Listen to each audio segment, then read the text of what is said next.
The following podcast may contain adult language and conversations revolving around situations not suitable for immature audiences. Spoilers and general political incorrectness can often be expected, so listener discretion is advised. They must be destroyed on sight!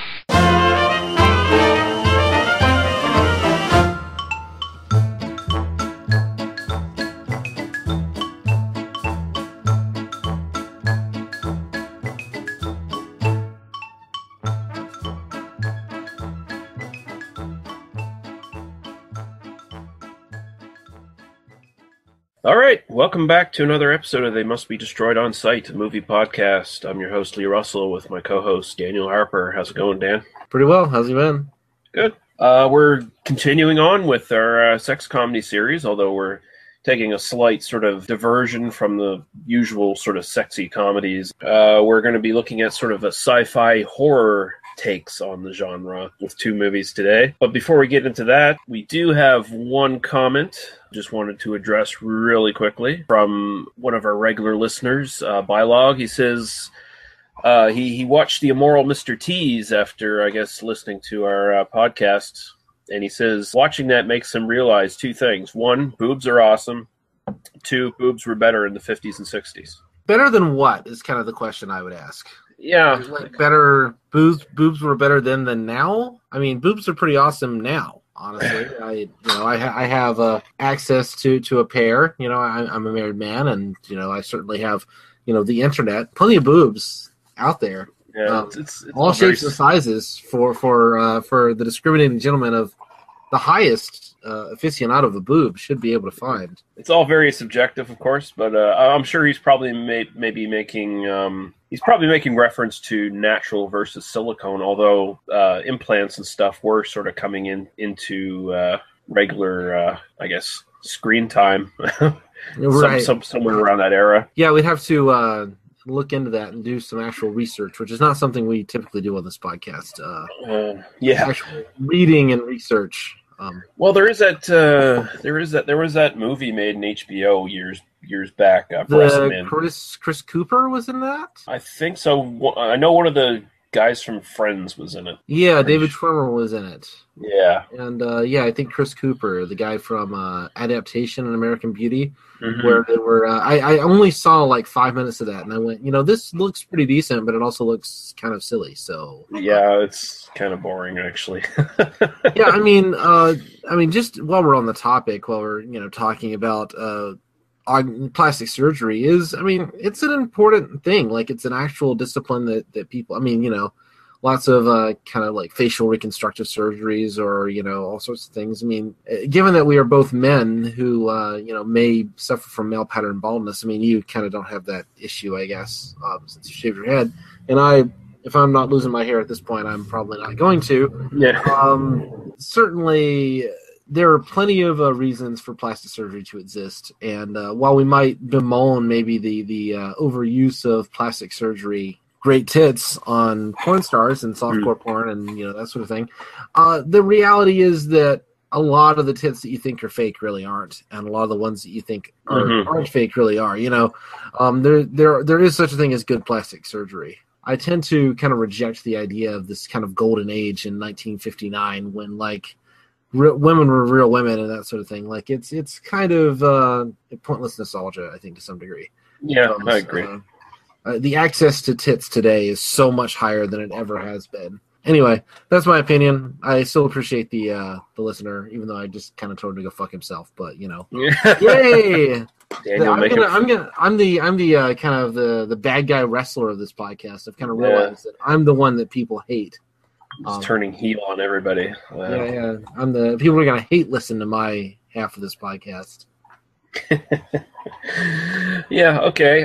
So thanks for the comment. Of course, we welcome all comments, questions, whether they're positive or negative, and we'll respond to everything we get. Suggestions for Movie God, suggestions for movies to watch in the future, anything like that. Please send them in, whether it's under the YouTube video or if you go to our Podbean page and email me personally or whatever. Even if you want to tweet us, whatever. If you can stamp out something intelligible in 140 characters. characters or whatever, then feel free. That's awesome. Yeah.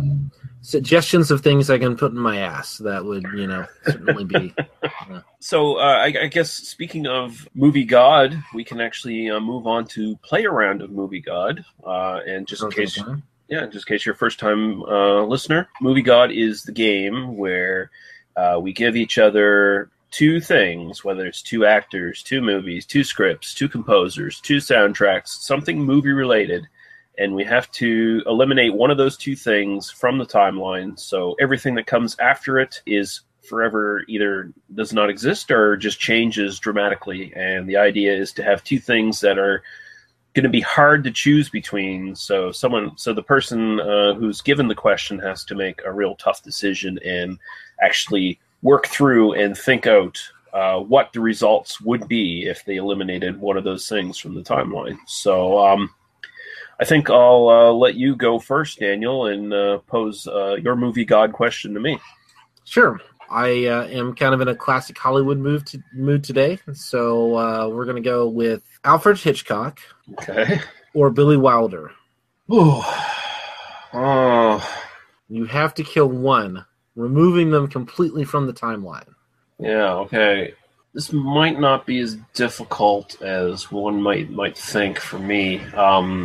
I'm definitely not as familiar with Billy Wilder's work as I am Alfred Hitchcock's. So, in taking away Hitchcock, this is a guy who's working from the silent era up to the talkies.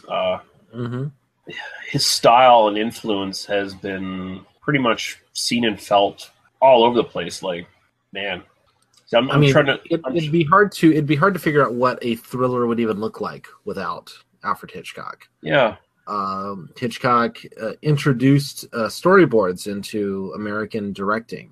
He was actually, I believe, not an animator, but a storyboard artist for Disney way back in the 30s, I think. And kind of took that technique and brought it to Hollywood. That's one of the really technical innovations that he brought with him from that time period. I'm trying to think of what Billy Wilder's done that I've seen that I. Billy Wilder's a little bit more subtle. He made a bunch of films, a bunch of kind of classic films, but I definitely think that his influence has been a little bit more diffuse in the sense of, it's hard to kind of pick the Billy Wilder film or the Billy Wilder shot, finding, directors who say, I am today's Billy Wilder, or, that sort of thing. Yeah. So there are lots of filmmakers, Brian De Palma essentially was Alfred Hitchcock of the 70s, essentially. Yeah. Billy Wilder is much less direct influence, but I think no less profound for that. Yeah. I'm just there's just not a lot of like I said I haven't seen a lot of Billy Wilder, and the stuff I have seen of his just I don't know. I don't think it holds the importance for me personally as Alfred Hitchcock would. I mean, just like you said. Just Brian De Palma, their entire early career basically was emulating Hitchcock. You could say the same for Dario Argento, where he made all of his classic films. A lot of them were very influenced by Alfred Hitchcock, and you could argue that Hitchcock's influence sort of permeated the giallo murder, sort of mystery murder, semi-slasher genre from Italy. Yeah, I think I get rid of Billy Wilder. I mean, honestly, it's kind of a hard one to answer in the way that, like I said, I just haven't seen enough of Billy Wilder that I can maybe make a fair decision there. But I think it's hard to point to one thing that definitely wouldn't exist without Billy Wilder. But he made so many films and he was so long-lived in terms of his filmmaking career. Personally, given that choice, I kill Hitchcock kind of for the same reason that you'd like. Billy Wilder means more to me personally. Particularly The Apartment is one of my favorite films of that kind, of that era anyway. I think, as much as I love Hitchcock's stuff, and I'm going to talk about this a little bit more here in a moment, for me, mulling those two choices, I kind of have to go, I kill Hitchcock. Not because it doesn't change cinema, but because I would kind of be interested in seeing what changes if you kill Hitchcock. It would kind of be fascinating to see where those kind of movies go without Hitchcock's influence. Yeah, I'm trying to think of what I know. Christopher Lee was in a Billy Wilder film, and Christopher just Private Life of Sherlock Holmes. Yeah, there you go. Billy Wilder. There you go. Yeah, sorry, I knew I had him on the brain for a reason. And that's actually probably my favorite Billy Wilder film. And I know I still had Christopher Lee in my brain after his death the previous week or so ago. And I was thinking I still had some of his trivia things going on in my head. And I remember reading one piece where he said his favorite director that he worked with was Billy Wilder. So yeah, a lot of actors would say similar things. I think Jack Lemmon and Walter Matthau might not have had the careers that they had without Billy Wilder. That's true. Some Like It Hot was Billy Wilder. So who knows what Marilyn Monroe might have been without a really good role like that. Anyway, yeah. I think it's kind of interesting. It's almost I should have let you go and pull up the list of films first and then make this. Yeah. Oh well. Anyway, no, I agree with your reasoning, but disagree with your decision. If that makes sense. Yeah, right on. Okay, so I'll give you mine, and mine. I was actually just trying to think. I was just trying to think for quite a while. What am I going to throw at Daniel? Because I don't want to throw something too obscure, horror or something like that he might not be familiar with. So I got to thinking, comedians in the 1980s or comedic actors in the 1980s who later went to prominence in more dramatic and more well-respected roles. And I decided that for my movie god question to you, you have to eliminate either Tom Hanks or Bill Murray. Oh, Tom Hanks, no question. Tom Hanks is a great actor. I think he gets underrated sometimes. I think certainly today, I think he's a little bit more of a joke. I think it's been I don't know. He was in that Captain Phillips movie though, wasn't he? Yeah. Yeah. So it's been a while since we've the crest of Tom Hanks, but Bill Murray is a fucking national treasure. I mean, as much as the kind of Ghostbusters remakes and the reboots and all that sort of thing, Bill Murray makes that movie. Man, yeah, no, it really is just one of those things. Like, as much as I love Tom Hanks and so many of his roles, and I think he's a very fine actor. I think that there was a period where he was a little bit too self-serious. I'd love to see him honestly do like a Tarantino film or something. I'd love to see him really do something like a complete 180 from what we've seen him do before. I do think that there may very well be a kind of next act to the Tom Hanks story. But if you ask me, who is more important, it's absolutely Bill Murray is way, way more important. Even though his roles are so he's so esoteric in a lot of ways in terms of the choices that he has made in the last, say 15 years or so. He is such the more important artist, I think, and in terms of influencing people, and just in terms of raw talent. I mean, for me, that's actually a really easy decision, even though there are some Tom Hanks performances that have meant a lot to me. It's funny, in particular, I think of Forrest Gump actually was one that I really loved when it was new. That has not aged terribly well. No. But I really loved it then. He's also, I think, more important as a producer. Honestly, he's more important as a kind of the big guy who could kind of lend the money to make some stuff happen. His production company, there's been a lot of really interesting stuff going through that. But honestly, that's a fairly easy, straightforward decision for me. I kill Tom Hanks and keep Bill Murray. Yeah, I'd do the same. I wouldn't blame you on that one. I do like Tom Hanks in a lot of stuff. I think sometimes he tends to come off as like a second-rate Jimmy Stewart in some of the stuff he does. For the most part, most of his dramatic stuff is actually pretty solid, and I like it. Who do you think gets cast in Saving Private Ryan without Tom Hanks? Well, here's the thing: is as much as I think he's really great in it, I think there's plenty of guys who could have done it just as well or better than him. Yeah, I mean, he's a fine actor, but he's not such a fine actor that you couldn't have spread his roles around to other actors. I think Yeah. I think that, when was Saving Private Ryan anyway? That was in '98. '98. Okay. See, I could see anyone from like George Clooney to even, I might get laughed at for this one, but I could see anyone from like George Clooney to like John Travolta take that role and probably do okay in it. I'm suddenly thinking, what if Bruce Willis had done that instead of Armageddon? Oh, Bruce Willis could have fit perfect in that one, and that would have been something. I think. Yeah. I think he could pull it off really well. Whereas, like, if you remove Bill Murray, like, there isn't a Caddyshack. Yeah. There isn't a Ghostbusters, at least not that we know it today. His mid-period stuff's a movie called like Mad Dog and Glory. Mm-hmm. He's such a fundamental part of that film. That was with Robert De Niro and Uma Thurman. Yeah, a very kind of richly understood character study of these kind of three people. Really underrated, I think, underseen as well. Honestly, Wes Anderson is mostly lost on me, so I could live without. Like, if he wasn't around to kind of help Wes Anderson out, I personally wouldn't care that much. Although I kind of like some of the later stuff that Wes Anderson's been doing. Mm-hmm. I guess the kind of big one. God, I had a big one in my mind that I was thinking of with Bill Murray, but I Lost in Translation. Lost in Translation. I mean, as good as he is in Lost in Translation, I don't know that that's like a no one else could have done that role. I mean, it definitely is enhanced by the fact that he's the one doing it. But I feel like even somebody like Ben Stiller could have done it.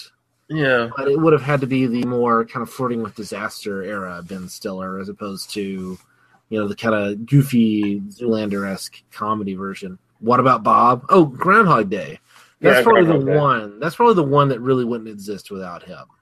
Like if you kill Bill Murray, that movie probably just doesn't even exist at all. He's so central to that, and his talents are so central to that. But he's just so brilliant. Anyway, I kill Tom Hanks. All right, Tom Hanks, you are kicked off the island. And since they produced this with his wife, what's his wife's name? I don't know. We are spared the big fat Greek wedding thing. Oh, well, thank fuck.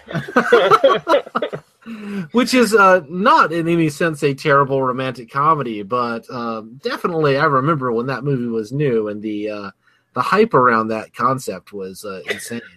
And without the kind of Tom Hanks and his wife, whose name I can't remember because I'm a douchebag, producing team behind that movie probably doesn't happen quite the way it happened in our reality. So we didn't get spared that.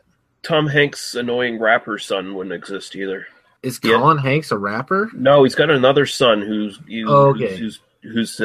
trying his best to be a rapper, and he's doing a really bad job at it. I actually like Colin Hanks. Yeah, Colin Hanks is all right. Yeah. I feel like he kind of he does. It's definitely a chip off the old block. I mean, you kind of see like, oh, that's Tom Hanks' son, but that's not necessarily a bad thing. He's a perfectly fine actor. I think he's not found the role. I mean, he's been around for 15 years now, and he hasn't found that one role, so he's probably not going to find it. I do like to think that when we kill these guys, they don't actually die. They just don't really have a career. They go on and I like to think they actually die, but that's just me. Okay. you like to actually imagine Tom Hanks with a bullet in his brain or something like that. Maybe nothing quite that quick. Come on, Daniel.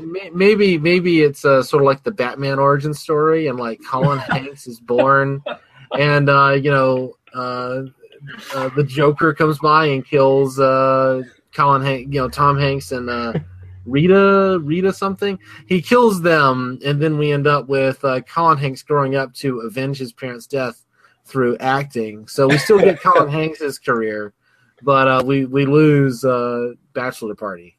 I don't know. I can live with that. All right. Yeah, I think we can move on. I went there. Yeah, the Batman origin story version of Colin Hanks, man. So I guess we can move on now to what we've been watching lately, and again, I'll let you go first, Daniel. So, well, again, going by my look at the classic films I get to see on the big screen at the Alamo Drafthouse in town. By the way, it's amazing having an Alamo Drafthouse in town. The one movie that I'd like to talk about and inspired my choice of movie god was I got to see Psycho on the big screen. Oh, really? Cool. Unlike last week, I had actually seen Psycho before. I believed I had seen it and had actually seen it. So both There you of go. those That's things were good. true. Seeing it on the big screen definitely enhances the experience, I think. You're talking about just pure directorially. The black and white photography is stunning in that film. It is, assuming everyone listening to this has seen Psycho, and if you haven't, then you should. Yeah. And watch the original version, not the remake, which we mentioned before. But Janet Leigh, both gorgeous and very talented. Really great performance. It's interesting that it's a film that is so that has been so parodied over the years, and it's such a kind of iconic. The shower scene is so iconic that walking into this film, you wish you could expose this to people without knowing that scene existed. Yeah, that's the thing. Because there is this big turning point. There's a turning point halfway through the film where Janet Leigh is stabbed by Norman Bates. And then there's another twist where it turns out that Norman Bates is mother. Yeah. And we kind of think about that first twist as the important one. And it is structurally, but it's also when you know that Norman Bates' mother is actually Norman, you get a very different experience of the latter half of the film because, like, just watching all those scenes, I think Anthony Perkins does a really phenomenal acting job because it works either way. Whether you believe that he's just some guy trying to protect his mom from being investigated, or if you know the kind of final twist ending of the film, the performance works either way. I think Anthony Perkins is kind of known, at least for me, for two really big performances, and it's this one and then The Trial by Orson Welles. Yeah. And they're both amazing, and actually that would be a great double feature one day. Like, we should do an episode, Psycho and The Trial. We could probably make that happen. It is like, to some degree it is kind of spoiled because basically unless you've been living in a cave or you're a very young kid seeing Psycho for the first time, you probably just don't know what happens to Janet Leigh's character. Like, when I first saw it, I saw Psycho when I was maybe 10 or 11 or something like that. So I had no idea. I just saw it on TV. And that's awesome. Yeah, so I mean, when I saw her get killed, I was like, "What? Wait, what? What's going on?" Like, I hadn't seen a lot of slasher films or anything at that point, so this was sort of kind of new to me. And I was like, I just saw the main character get killed, and it was pretty damn shocking at the time. And it still works for me. Like, I still watch it, and I still don't want her to die every time. It still hooks me and draws me in. There's not only that sort of reveal, there's also, of course, like you said, the reveal that Norman is just his mother in his mind. He's crazy. But also, Hitchcock kind of does the same thing with the detective Abergast as well, where you think, oh, the detective's coming in, he's going to solve the case and win the day. No, he's dead. He's down the staircase. Yeah. So rewatching it, I was thinking about The Shining. If you remember, the guy kind of shows up and you think he's gonna solve all this, and then no, dead. I think Kubrick, Mr. Halloran from Scatman Crothers played them. Yeah. It just I just sort of kind of had that moment of like, oh, this is sort of structurally like The Shining. It has been many years since I've seen Psycho, so it isn't a new film for me, but I was finding new things in it, which I won't go into detail, but particularly I think there's a feminist reading of that film that's really interesting. So one day we should actually talk about it. All right. Okay. Anything else? That's all I got, really. I've been busy this week, so Yeah. I watched the new Jurassic Park on Putlocker. Didn't really like it all that much. Jurassic World, of course. It just bored the hell out of me. It really bored the hell out of me. I know it's making tons of money, and I know a lot of people are going to be like, yeah, big summer blockbuster, lots of action, lots of fun. And it really does have a lot of action and stuff, and it follows the formula of the original film fairly well. And I think that's pretty much the problem, because it's all been there, done that before. Throwing new dinosaurs into a film doesn't really make it all that more interesting to me. Chris Pratt does pretty good. I mean, if they wanted to remake, Indiana Jones or something like that. Like he'd be like one of the first people I think they'd want to pick for that because he can pull that sort of role off really well. But the movie, you saw Guardians of the Galaxy, right? Yeah. Okay, yeah. Are you a Parks and Recreation fan at all? Did you see his comedy work? I've seen him on a little bit, but I don't really watch all that much TV. So sure, we're big Parks and Recreation people in this house, so I kind of knew him from that first. Sorry, I did not to interrupt, but it's really funny when you see him in the early episodes of that, where he's just this kind of schlubby guy, and he really wasn't even meant to be on the show. He was really supposed to kind of leave like halfway through. The producers realized how talented he was and kind of kept him around and didn't really know what to do with him at first. And then he ends up being one of the like big, core elements of that show. So I think that's interesting how he just kind of blossomed and then like became this big action hero halfway through, which is kind of awesome. But I like Chris Pratt a lot. I think he's a budding star, definitely. Yeah, he's good at it. Like what I was watching, first thing I didn't like was that they kind of just vaguely referenced the first movie, and the only returning character from the original film is the like almost anonymous Asian lab assistant or whatever from the first film. He shows up in this one as some sort of loose connection. Like they don't even have Jeff Goldblum in it. Like they should have got Jeff Goldblum back because really, what's he doing anyway? He's not really doing much. So and I would have liked that because I actually kind of like the Lost World a bit better than Jurassic Park anyway, just because of Jeff Goldblum and Julianne Moore. But Julianne Moore, really, like it's pretty Julianne much. Moore, yeah, pretty much. It's certainly not their stepdaughter who does acrobatics or whatever to save the day. Gymnastics to save the day. Yeah. I actually saw the first two in theaters, and I have to this day not seen Jurassic Park 3. Yeah, you don't need to see that one. Kind of tells you how I feel about the franchise as a whole. But this is better. It's just it reminds me of the same problem I had with previous Michael Crichton property, I guess, intellectual property, where you had Westworld with Yul Brynner. Really good film. He directed that one. He directed that one at that. Yep. Yeah, so really good. Really works well. And then Future World came along. And Future World was just a really hollow retread, and I feel like this one's just a hollow retread as well. It's got a better budget. That's about it. Right. I mean, ultimately, I think what first of all, the I haven't seen it. I don't know. It kind of has not interested me enough to plop down the money to go see it. I feel like if I'm going to see it, I should see it on the big screen, just on the logic of probably. It's kind of the big summer blockbuster, and that's what those films are meant to be. But also, I have a limited number of hours in my life, and I would rather... I mean, I chose to go see Psycho instead of seeing Jurassic, and I think that's a good choice, honestly. I completely support that choice. Would I rather see a 55-year-old film that I've seen before, but on the big screen, or, the latest CGI Monster Fest?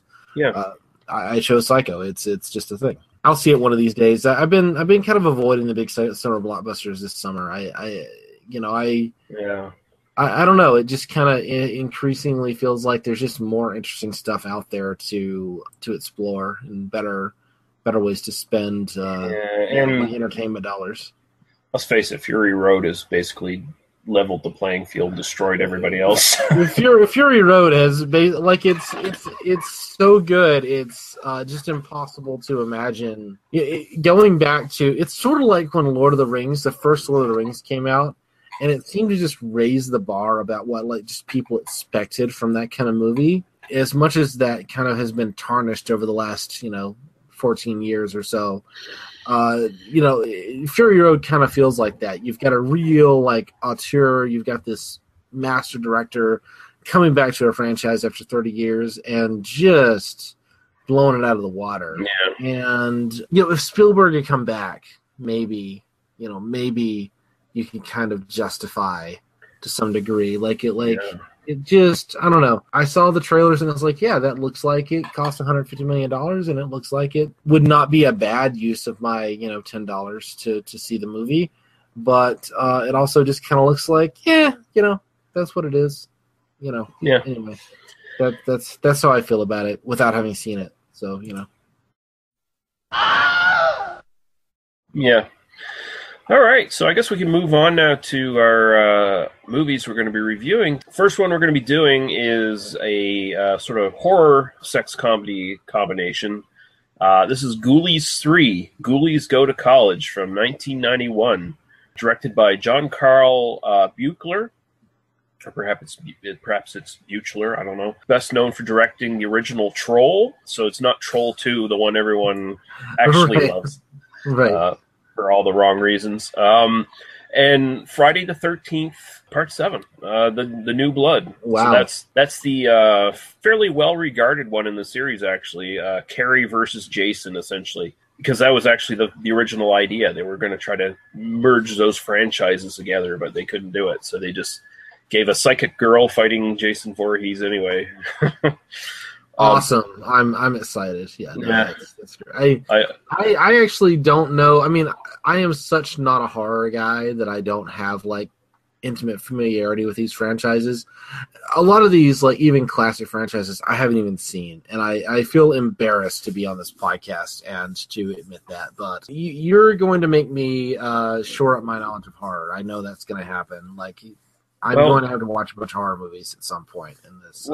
This summer you're definitely going to get a nice little crash course in some obscure slasher films and stuff like that. So, I mean, I love seeing them. It's sort of one of those things. Like, I do enjoy watching them. It's just never like a thing that I kind of go, oh, I'm going to sit down and watch these. It's just always like there's just other stuff I want to watch. So, I'm looking forward to it. Buechler, he's sort of a jack of all trades, really, because he's got just tons and tons of special effects, behind the scenes, crew credits, and things like that. He's got some acting and writing and producing credits as well.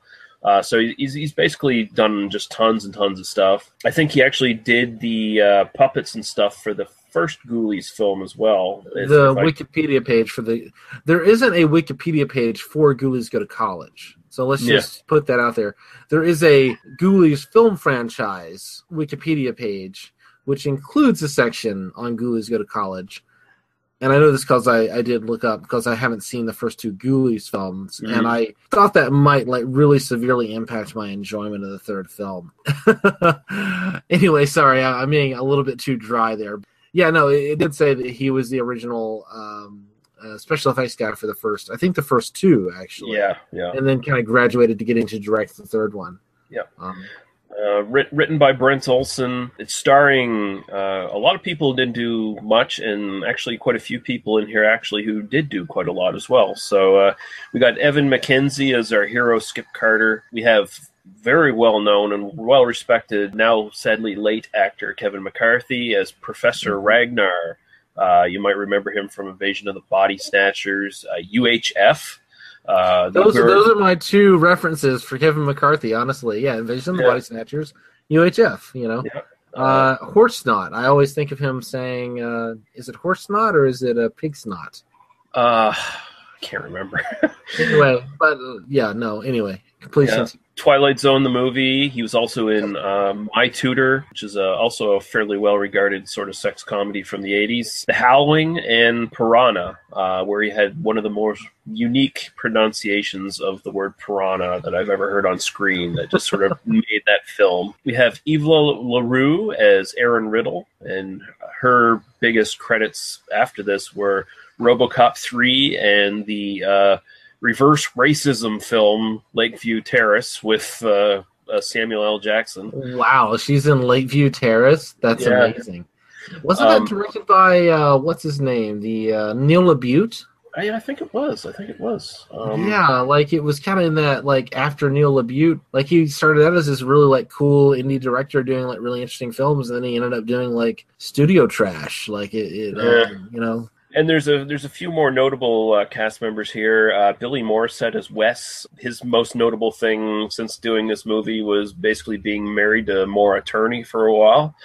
That's enough. I'm with you. Well, yeah, sure. Pretty good accomplishment. I'm okay with that. One of my favorites, and one of the exceptions to the general rule that I usually don't find blondes all that attractive. Hope Mary Carlton, who was Playmate of the Month in July 1985, and before this she made a good name for herself in sort of exploitation films. She did Slumber Party Massacre 3. She did a bit part in Nightmare on Elm Street Part 4. And she was in 3 Andy Sidaris films, which probably we're going to look at some point, because I know Corey Carr from our friends at Slaughter Film requested that we do a couple of his films at some point. So she was in Hard Ticket to Hawaii, Picasso Trigger, and Savage Beach. And she was also in the TV miniseries The Stand. I'll just admit I recognized her from her Playboy pictorial. Mm-hmm. It's hard not to. And Jason Scott Lee, who has had several sort of action roles in his career. He was Bruce Lee in Dragon, the Bruce Lee Story, and he actually had a voice credit in one of your favorite films, Lilo and Stitch. I noted that when I was doing the same thing you did, apparently, which is just go look at that and go, right, that's that guy, right? Yeah, awesome. Yeah, that is a really interesting character. I think we're going to have to at least mention. Anyway, please. Continue. Yeah. And then we got Marcia Wallace as Miss Boggs, and she's best known as Edna Krabappel in The Simpsons. She just passed away, I guess, last year, wasn't it? I think. Yeah, something like that. Yeah, and she was also in the Bob Newhart Show. And there's an early role for one Matthew Lillard in this film, which I just totally forgot about. But I missed him completely in the film. The other actor who I would mention, the guy who played the security guard.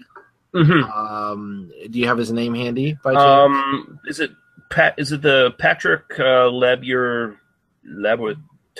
Whatever the fuck I don't know. Wow, you're very Canadian. Nicely done. Wasn't it Mookie? Wasn't that the name of the guy? Yeah. He played a small but pivotal role in the 1998 film The Negotiator. Oh, okay. And I kept looking at the guy going, I know his face. I know this guy's face. What is he from? And he played Farley in The Negotiator. He's the guy who wants to be a hostage negotiator, and Samuel Jackson just shuts him down like 4 times. It's he and Paul Giamatti are basically the comic relief for that for that film. Yeah, really underrated film, by the way. Check it out. I agree. Okay, so this is essentially a spoof movie that sort of combines high school / college sex comedy kind of idea with a horror film trappings. Like I said, it's more of a spoof of the first 2 films. It essentially discards the continuity of the first 2 films. These are different Ghoulies and all this other stuff. You don't have to know the first 2 films at all to get what's going on in this one. Essentially, it revolves around a prank week at the college. There's 2 rival fraternities. Of course, Skip and his friends are the good guys. And then there's arrogant, rich asshole fraternity. And they're trying to vie for the crown, to be the kings of prank week or whatever. Of course, Skip's girlfriend is sort of in the middle in some sort of weird love triangle that really doesn't matter or work or anything. And essentially the crux of the plot is that this Professor Ragnar, played by Kevin McCarthy, is he's this really stuck in the mud asshole who wants to get rid of prank week, and he wants to embarrass both fraternities. So when he gets hold of this magic comic book that is somehow connected to the Ghoulies, he manages to mistakenly summon them, and he starts using these little demonic toilet monsters because they come out of basically a demonic toilet portal of some sort. Yeah, it's a toilet with like medieval inscriptions. So you know that like somebody in the production design had a great time designing this toilet. Let's just that's really the first thing you should think of when you think of this film is a production designer really had a great job. Make a toilet and make it look demonic. Put some runes on it. Great. Yeah, put some runes on it. Dump some green lights in it, and maybe some dry ice, and let's get it going here. Professor Ragnar soon realizes that the Ghoulies must serve him because he holds the comic book. So he starts using the Ghoulies to pull off pranks on both fraternities and make them at each other's throats. And of course, the Ghoulies are demons, so they start killing people off as well. as they're doing this stuff. And that's really the story. Like, there's no real other story there. That's the bare points of the plot. So I'll just ask you, Daniel, starting off, what's your general opinion of this film going into it? Well, I will say that my strategy going into this film was it actually is available on Netflix Instant. You can, if you're subscribed to that service, you can watch it. So normally with a lot of these, we're kind of watching them on YouTube and other illicit file sharing services. And my apologies to all the creators of these films for doing that, but most of them should really never have been copyrighted in the first place. This one you can actually watch in a legal way if you are subscribed to Netflix, and so I could actually sit down and like sit on my couch and watch it as opposed to like kind of having to sit at my computer or whatever. So my strategy was open up a couple of beers, watch as much of it as I felt like watching, and then kind of come back later but I ended up watching the whole film in one go. Which I didn't expect to do. Most of it because it is kind of light and fluffy enough that it doesn't really require a lot of attention or even knowing I'm going to podcast it. Where if I know I'm going to podcast it, I definitely will make the effort to kind of like have thoughts in mind at least while I'm watching it. It's an entertaining enough kind of diversion, I suppose. I am reminded in general that media like films, books, TV shows, magazines, etc., that star are set in a world of adolescence are typically made for people one kind of rung below. So if you're watching like 15-year-olds on screen, it's really like made for like 12-year-olds or 10-year-olds, And even though these characters are all presumably 18, 19, 20, somewhere in there, they all, A, look like they're in their mid to late 20s, and B, this is less like the college experience than it is like what a 13-year-old believes the college experience would be like. Once you accept that about the film, it's inoffensive. I wouldn't say it's funny. No. I'm gonna tell a little anecdote.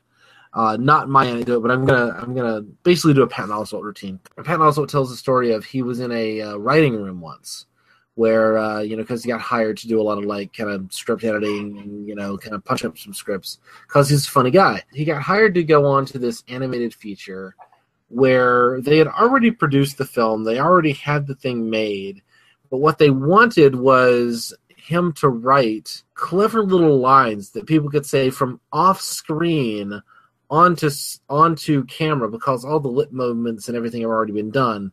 But if you can kind of like throw, like, we want it to be 20% funnier, so we want 20% more jokes, and so we just need to like add things to say that characters can say off screen to make it funnier, right? Like that's how comedy works. No, wasn't this Ratatouille? Was it Ratatouille? Well, he was the star of Ratatouille. It wasn't that one. It was okay. It was some like probably direct-to-video or some like shitty little thing like in the 90s or early 2000s. Like he doesn't say which film it is, like sort of thing. I mean, a lot of these things are just little shitty movies that like nobody really cared about, but they wanted to, like, there was some production person, so he doesn't talk about like what that is. But that's kind of the feeling I got watching Ghoulies Go to College, was that the writers were essentially just throwing lines at the screen and then just ADRing them in dialogue later. Like, there's very little sense of, like, any kind of, like, context that these lines are coming from these three ghoulie characters. Mm-hmm. It's entirely like, we're going to tell stupid puns that a 13-year-old would think are hilarious, and we're not even going to do it in a way that, like, mimics a mouth movement or, like, that has any kind of connection to character. It's very much like Family Guy in that way. Which is not... if that's your way of doing comedy, if you like it, I'm totally with you. Again, it was entertaining enough to sit through it, but ultimately, I was pretty bored watching this. Yeah. It's not very funny. It's not scary at all. Kevin McCarthy is doing a great job of giving it some kind of interest, but that's because he's Kevin McCarthy. I will say that the creature designs for 1991 are quite good. I mean, it obviously that's kind of where they spent their money. I wish that they had given the Ghoulies a little bit more due, and there's some naked girls in it. There's a lot of naked girls in it. there's quite a bit of naked girls in it. Actually, Hope Marie Carlton, her character, I think she was probably my favorite character in the film. Mm-hmm.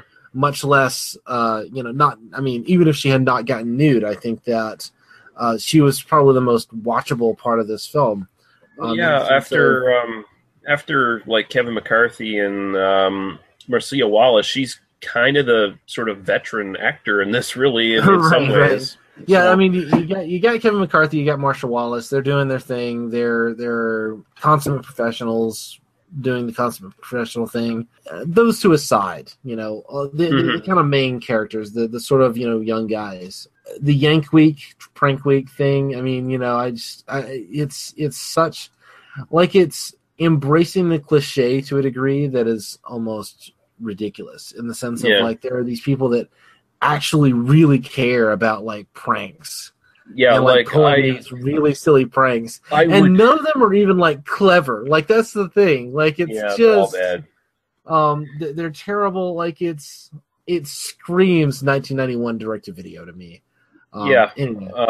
If I was in that college and I saw the guy that Hope Mary Carlton was originally with, which is the West character at the beginning of the film, if I saw him with her and he all of a sudden disappears, my goal would be to get with her. It would not be to do Prank Week. I have a chance. Absolutely. And I mean, again, we kind of just to kind of. I'm going to leave this behind really quickly, but there is this sort of idea that, she's a slut, or whatever. She's really horny and trying to sleep with a bunch of the dudes in the film. But at the same time, for me, I'm just like, it actually sort of like in the performance, you sort of she just likes having sex. And she sells it real well. She sells it really well. Like I buy her as a character. I think that, in a sense, the filmmakers are trying to make fun of her, but I don't. I think that, I'm totally with you. Do your thing. Yeah. Go for it. Sleep with people. Have a good time. And since we were talking about Psycho, you do get a shower scene, a death in a shower scene. Mm-hmm. Probably a Psycho joke just to pull it right around there. Yeah, but it is the deaths in this are all ridiculous. Like, actually, probably the better comedy in this film probably revolves around the deaths because they're all designed around the special effects in the film. Some of them work better than others, but they're all played like almost like a live action Looney Tunes cartoon, the way they're done, right? Hope Mary Carlton's death with the plunger in her face, Marcia Wallace's death with her tongue. And even poor Wes at the beginning, they're getting stuffed down the demonic toilet or whatever. They're all just like, you can't take them seriously. And I kind of like them. I like the effects work enough in this one. Leagues above the first two films, I can definitely say that. Like, I've seen the first two films, and they're more straight ahead horror than they are like this film, which actually has the comedic side going through it. So it works fairly well as far as just having stupid pranks and titties on the film. There is a interesting cameo in this one, an uncredited cameo for Kane Hodder, who went on to play Jason Voorhees and a couple of the Friday the 13th films. He's the guy who steps in the mop bucket. Oh, nice. That one prank there. So yeah, that's pretty awesome. I mean, in some of the prank, like you've got to admire. I mean, it's very clear that the director of this film was a special effects guy, because the special effects are actually, again, low budget for 1991, are quite good. I mean, I can't really complain. I mean, there is that. This was definitely the era in which the animatronics were in that kind of uncanny valley of it's real enough to kind of look like something, but the mouth doesn't really move the way you want it to. And I mean, ultimately, the way they solved that long term was, the CGI got good enough that you could kind of do an animatronic and then just make the lips move with CGI with motion capture. It would be interesting to do. I mean, this is sort of that same sort of idea that I kind of come back to of like, I could see a good version of this film. This idea is not bad. Yeah. The execution is pretty awful just because clearly no one gave a shit about most of this film. But at the same time, I could see this kind of like, okay, there are going to be these demonic critters that come up from a toilet. There are a bunch of stupid kids doing pranks, and we're going to do a horror comedy around that. Like, there's a clever idea there. Yeah. But the movie really does nothing with it. I will also say the fact that the panty raid goes the way it does. I was going to mention that, it's a fun moment. I had forgotten about that until just now.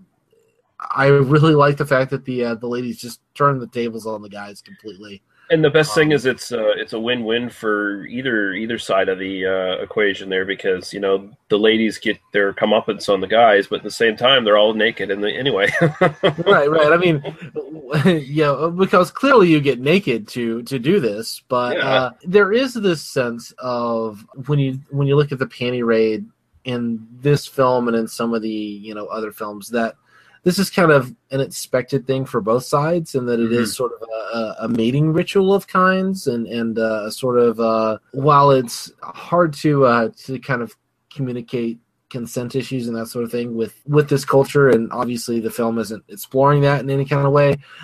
The way that this plays out definitely kind of makes me think, I'm willing to say there's no rape in this film, which is always a plus for the sex comedy world. Yeah. Anyway, I don't really have anything else to say, but I kind of enjoy this one a little bit. Like I've watched it a couple times. It's light fare, like you said. It's the kind of movie it's okay to watch if you have a couple beers in front of you, or 2001 beers. Yeah, too. Yeah.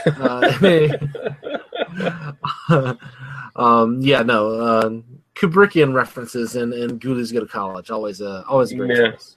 Yeah, but like we said, it's on Netflix. It's worth your time. It's only 80 minutes of your time or whatever. So it's pretty easy. It's pretty relaxed and whatever. Yeah. All right. I guess we can move on to what I think is probably the more interesting film of the two I picked, and this is Not of This Earth from 1988, directed by Jim Wynorski. He's a well-noted low-budget horror, sci-fi, sexploitation, softcore porn director. He's got over 100 credits to his name. He is, I guess, probably in the last 25 years, he's probably the B-movie director, really. The real prominent guy who's still working in that sort of field. It was written by R.J. Robinson and Jim Wynorski, adapted from the original script. This is, of course, a remake of the 1957 version of Not of This Earth, directed by Roger Corman. Corman's back producing this one. It is starring an interesting cast, that's for sure.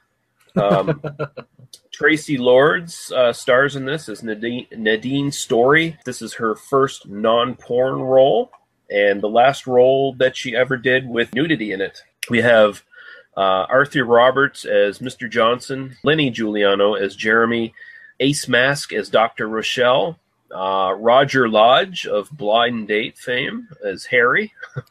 I knew I recognized him. Yeah.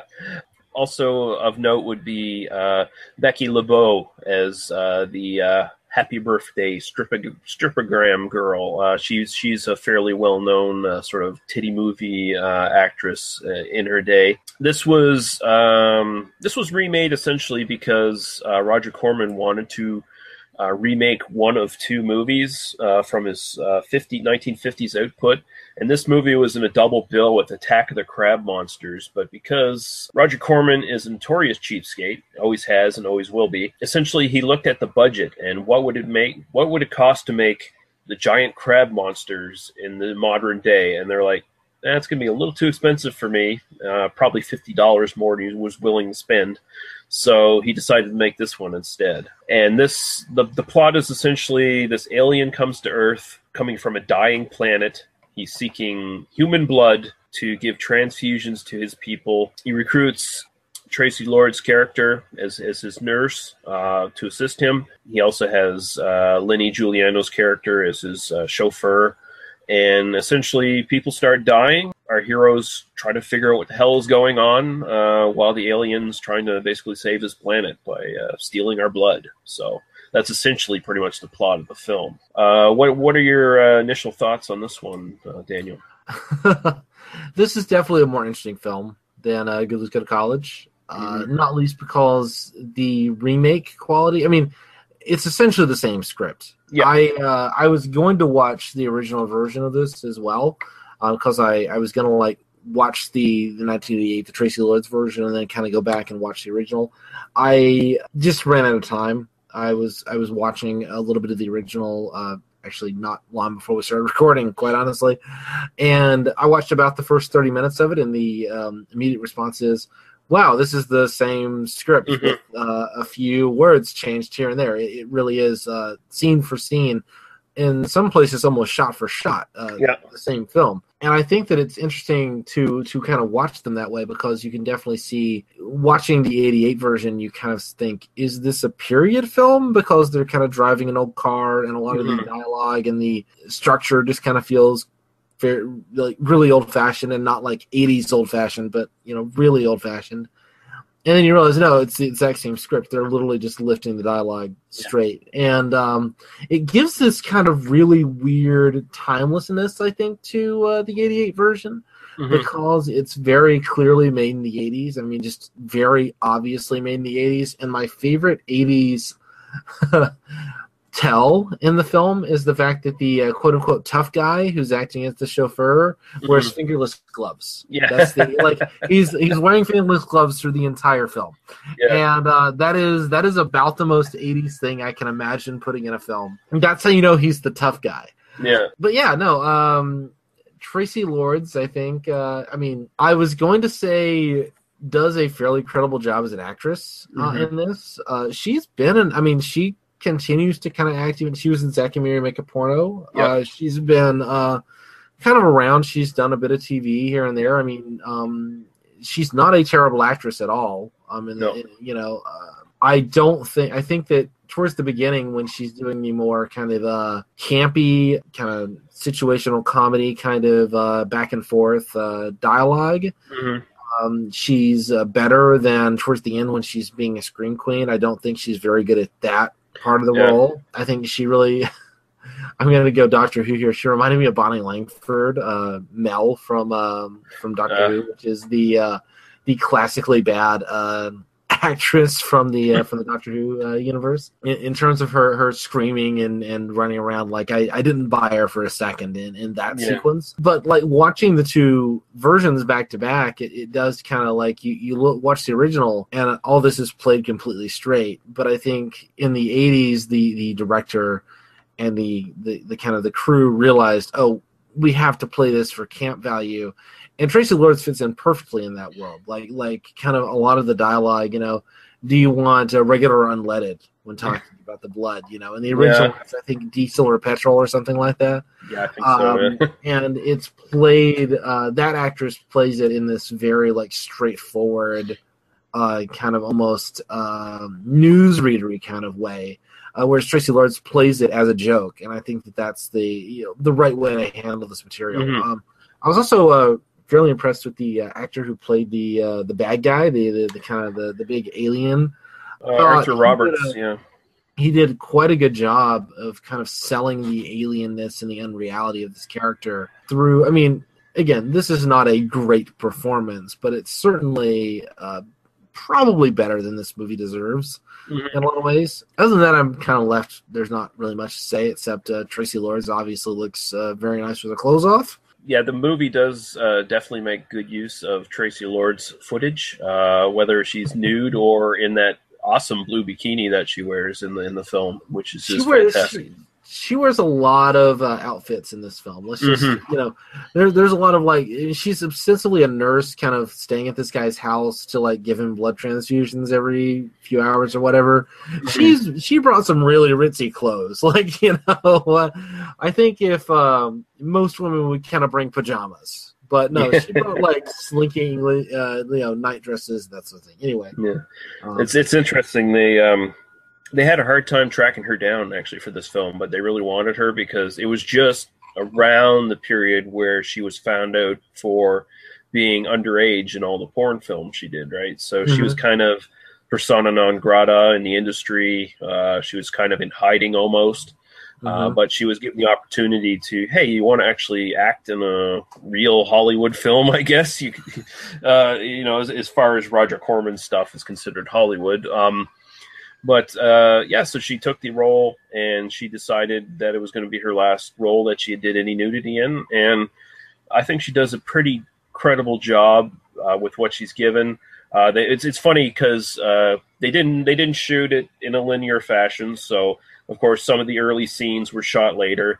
They actually went back and reshot some of her first scenes and just redid them because her acting apparently improved as she got more comfortable on the set. So it works that way. Very, very cheap film. There's actually a lot of screen time that isn't even footage from this film. It's footage from other films, and this is something you commonly see in a Roger Corman production. There's 2 films where just sequences were just totally lifted from those films and put into this to pad the film. Footage from Humanoids from the Deep, and the other one is Hollywood Boulevard. And I'll say this, the Hollywood Boulevard one, they pretty much seamlessly stick in, even though you see a lot of film grain on the older film stock for those films. And that's the sort of stalk and kill sequence when the female alien gets injected with rabid dog blood. Right. Yeah. So yeah, like there's this sequence in the film where our main villain alien is contacting his planet through this fancy little portal in his office, in his closet essentially, and they bring over one of the females from his planet. They end up testing the blood out on her, but somehow, and this guy, by the way, he's working around blood all the time. You think he'd know his shit by now, but no, he injects her with the rabid dog blood. And does my favorite moment is when the other nurse kind of brings in and says, "Oh, I've got this sample of blood. I need to put it in the fridge, etc., etc." And I mean, a blood sample is a few cc's. It's like a tiny, like in a test tube. Yeah. This is like a liter of blood. You know, oh yeah, just throw it. Like, oh yeah, I got a sample from that guy. You know, I've got a soda bottle full of blood here. Yeah, I just put it in the fridge. I'll deal with it tomorrow. Like, yeah, this is exactly how lab work works. Yeah, I work in a lab. We don't deal with the blood, but I'm saying this is exactly the attitude that people have towards. Yeah, just put like a little label on the lid and throw it in the. Yeah, you're good. Don't worry. Yeah, 8 million cc's of dog blood. Let's just stick it in there. But essentially, it extracted the blood from 3 dogs to get this. Yeah, pretty much. So yeah, it makes the female alien go crazy. And I'll say this again: they did fairly good job of sort of kind of seamlessly switching between her and the scene they just basically lifted from Hollywood Boulevard. So that works pretty well. Like there's like 20 minutes of padding from other films stuck into this film. I'll say like towards the end, the last like 20 minutes or so, I kind of stopped paying quite as close of attention. So I honestly didn't even notice. Maybe if I sat down and was paying closer attention, I would notice more. But well, it also helps if you're familiar with like some of Corman's other stuff that he was producing, because basically all that was available to them, and this is sort of the thing you'll see in a lot of Corman films of the era. They didn't really have any footage of his classic stuff on negatives anywhere, but they had tons of stuff from like the last 10 or 15 years, like the late 70s into the 80s, right? So whenever people were making films for him, they were allowed to just go in and grab whatever they want to stick in the film, right? So this film is essentially probably the running time is probably pretty much the same as the actual classic original film, which was only like 63 minutes or something like that. But yeah, they add like extra 20 minutes in just with the padded footage. What did you think of the opening credits of this film, where they stuffed in tons and tons of clips from previous Corman films? Did that sort of like get you amped up, like, oh yeah, there's going to be some cool stuff in this film? I was not thinking, oh, there's going to be some cool stuff in this film, but I think that it definitely was a stylish opening. I was kind of I was feeling the vibe. Let's just put it that way. It was definitely sort of, we know this is cheesy. We know we're kind of remaking something from the 50s. We know we're not doing great cinema here. This is not in the Citizen Kane race. This is, let's sit and have a good time, and we're going to throw some pretty cool, like, old school graphics. And I enjoyed that element, actually. It prepared me definitely for the film. No question. So, yeah, like we said, this is almost like a essentially just the same script lifted. They update the special effects a little bit. I mean, for Corman, there's usually not that much of a a leap in in technology. So let's put it that way. I'll be honest here. At least for me, it definitely, this looks like an inexpensive film, but I was not thinking this looked cheap. Which no, was, I think is when and this is kind of one of those things that I think that low budget filmmakers just kind of have to like realize. When you've got a low budget and you're not going to be able to really sell stuff, you got to make sure there's one or two things that you can really like. One good shot will really raise people's opinions of your film. But B, like, don't try for like something that you're not ever going to be able to achieve. Like, once you kind of know what aesthetic you can afford, sell that and sell it through performance. A good actor staring at a rubber monster and not acting like it's a rubber monster will sell that rubber monster way better than trying to pretend that rubber monster is better than it is. And that's sort of that. And you know that very well from watching classic Doctor Who. I mean, classic Doctor Who is the epitome of this. But certainly, there are plenty of other places where this works, and I think that maybe we should do some like old, like low budget horror movies and that sort of thing, kind of creature effects, because I think that the way that a lot of this works is you don't take it like. I think today in the year 2015, we were talking about like CGI with Jurassic World, and everything's supposed to look like super photorealistic, and it's supposed to look like. I don't think that audiences in 1957, but even like I think that audiences will accept the reality they're given to a certain degree. Like if the actors sell it, if the script is selling it, then you can kind of say, yeah, this doesn't look like it costs a lot of money. This isn't like super visually impressive, but it does the job it's meant to do. It sells this sort of like reality. And as long as there is something else in the film to kind of push you along the narrative. I mean, I'll be honest here. I was bored during Ghoulies Go To College, but I was not bored during this film. Certainly not. Partly because of the performance of the kind of crazy alien guy and, Traci Lords, to be quite honest. I think she's a compelling. I mean, again, particularly in the first half when she's just kind of being goofy and fun and telling silly jokes and that sort of thing. She's a lot of fun to watch. The nudity was nice. I'm not saying, but it didn't make or break the film for me, and that's saying something for a film like this. The second half does kind of fall apart. And I mean, I guess it kind of ran out of steam after a while, but I'll say this, like, they made the best out of their budget they could, really. I mean, they reuse sets and stuff like that all the time. One noticeable one, if you pay attention, there's this picture that appears in one shot hanging on the wall, and then basically every room that you see from then on, you see that picture in that room. They reused it over and over again. That's awesome. I don't know if anyone's ever done an official total, but this movie must have the most instances of seeing a camera crew in the reflection of a car. All the cars in this are way too shiny. Like, you can see the camera crews in the mirrors. One instance where Traci Lords is driving the car up the driveway. She didn't know how to drive, so they actually had to push the car, and you could actually see their reflections in the mirrors of the crew. I need to sit down and watch this a little more carefully. That's kind of the key. I really did just kind of approach this as a silly movie. I'm just going to sit and enjoy, kind of in popcorn mode. There's a charm to low budget production like that, and I don't know, I enjoy it. I mean, I'm just mentioning these because this is stuff that's actually you probably wouldn't catch it while you're watching it, but they bring it up in the there's two different commentaries that were done for this film.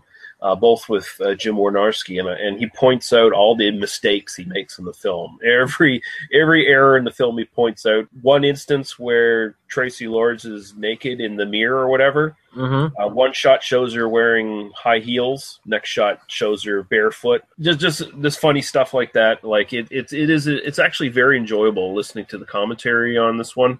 I believe it.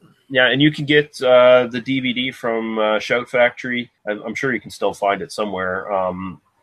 I'm actually kind of surprised they didn't bundle this in with the original, but the original is bundled. It is also available from Shout Factory. You can get that with Attack of the Crab Monsters, which is also kind of decent, and despite the really silly crab monsters in the film, and also the really terrible War of the Satellites, which is just dull as fuck, and no one should watch that film.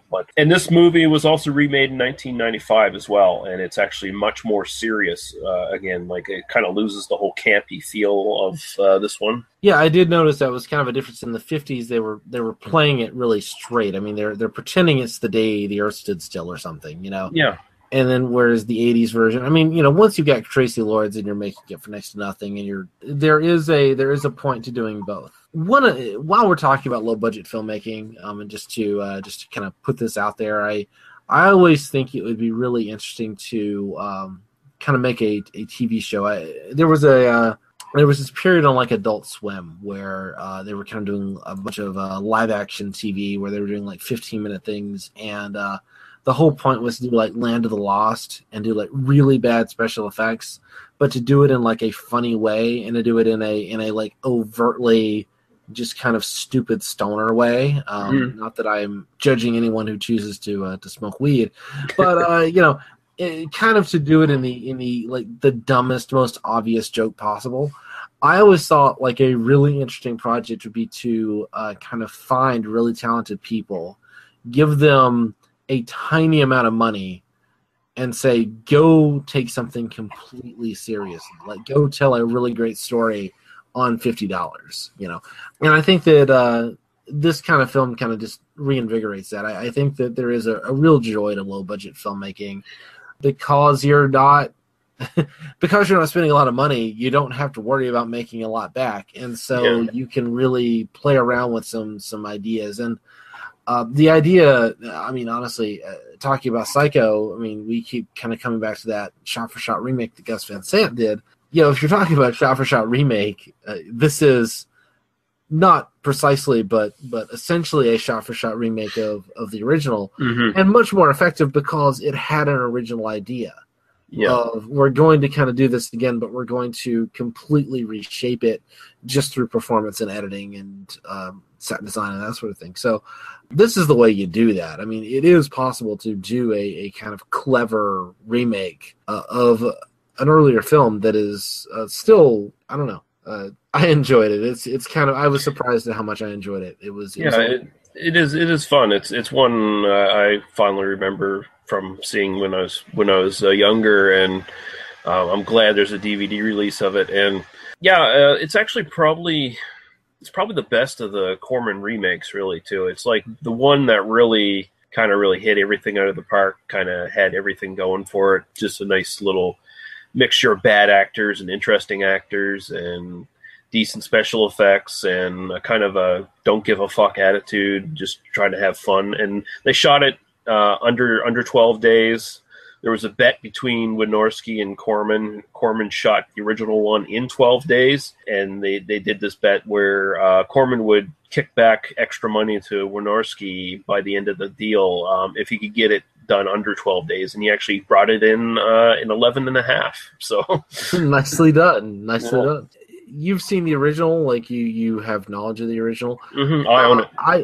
I was watching it on YouTube and got to the vacuum cleaner repairman, or the Dick vacuum Miller. Is that okay? I was wondering if it was James Caan briefly. No. Okay. I didn't have a chance to look it up, so my apologies. But. Yeah, it is Dick Miller, well-known character actor who went on to star in just about everything Joe Dante did. Nice. He's in Gremlins and all kinds of other stuff. That's the guy. Yes, I know him from Gremlins. That's exactly it. They tried to get him. They tried to get him back for this film, but he didn't want to do it. So they got a really good stand-in for Dick Miller, like a guy who really kind of looked a lot like him. And in this one, they in the original they had a stereotypical Asian sort of laundromat worker get killed. And in this one, essentially replacing him as the three hookers that he Right. It was like I literally got to the point where the chauffeur was going to collect the bums to come and kill them. And so that's where I left off. But I was like, oh yes, in the original they were bums, and in the remake, yeah, they're hookers because tits. Why not? Yeah. Sure. And one of them is actually a fairly famous sort of titty exploitation actress in her own right, Ava Cadell, who is now like a sex therapist professionally. So interesting. Yeah. Hey, go for it. Yeah. But this one's really worth watching. It's a lot of fun. It's not boring. I mean, it's notable for Traci Lords' first performance outside of porn, and yeah, I like it a lot. For me, it's probably the best modern era Corman production that I can recall. Sure. For me, it's just an entertaining time, and Traci Lords is not a terrible actress. No. And I mean, that's kind of enough for me, honestly. Like she's a lot of fun, and the movie is not terrible. Like, I mean, it's even if you don't have like a heavily camp sensibility, I think that you could still get something out of this. I think that the kind of the big bad guy is actually creepy enough, and they kind of play that like mental connection with the alien race and that sort of thing.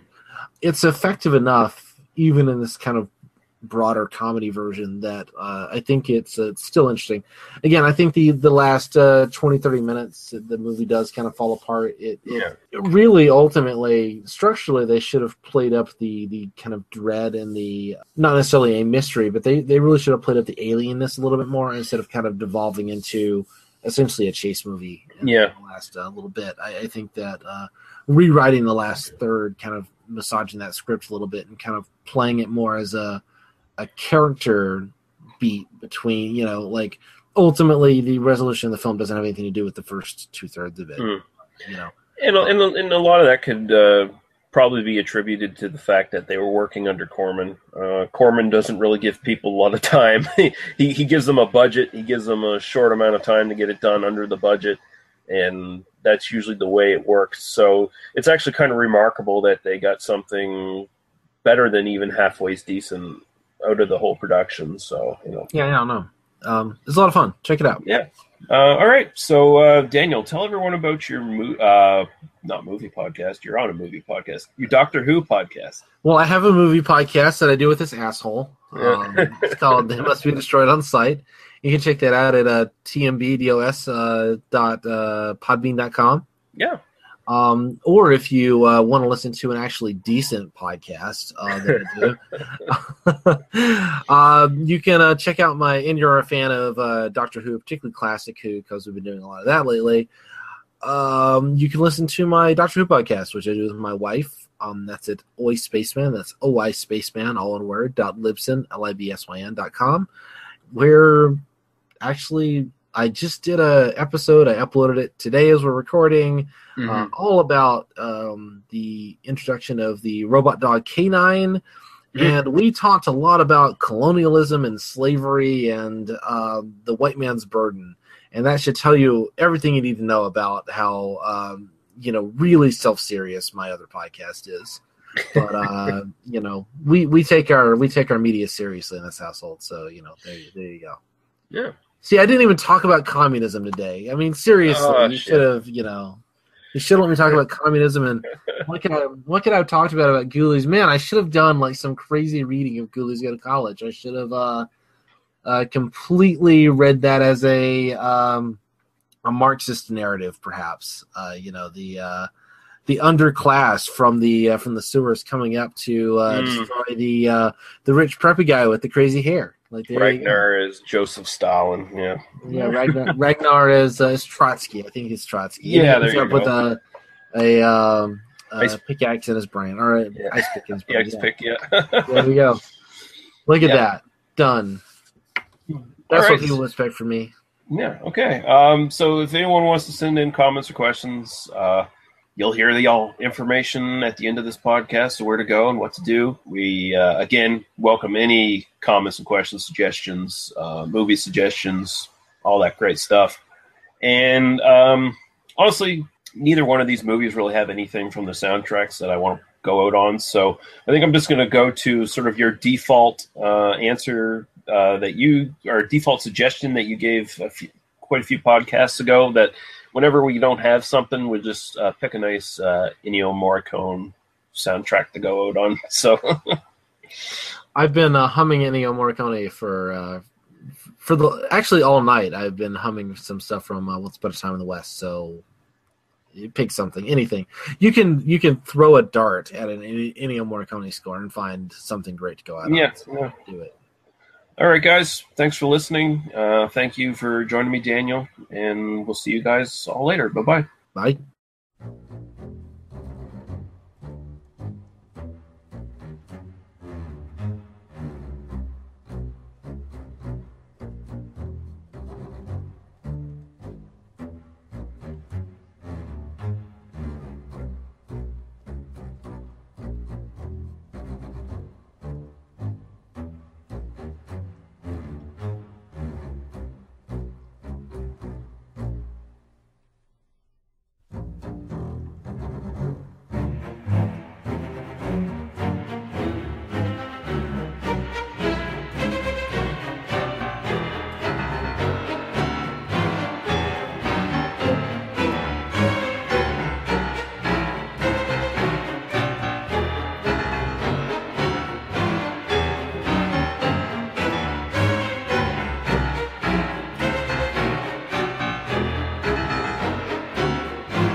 Thank you for listening to They Must Be Destroyed on Sight. For our other episodes, links to Daniel, Paul, and Lee's other stuff, and links to some great podcasts of similar interest, visit us at tmbdos.podbean.com. There you can leave us comments on the site or directly email us. We listen and respond to everything. Thank you. Drive through.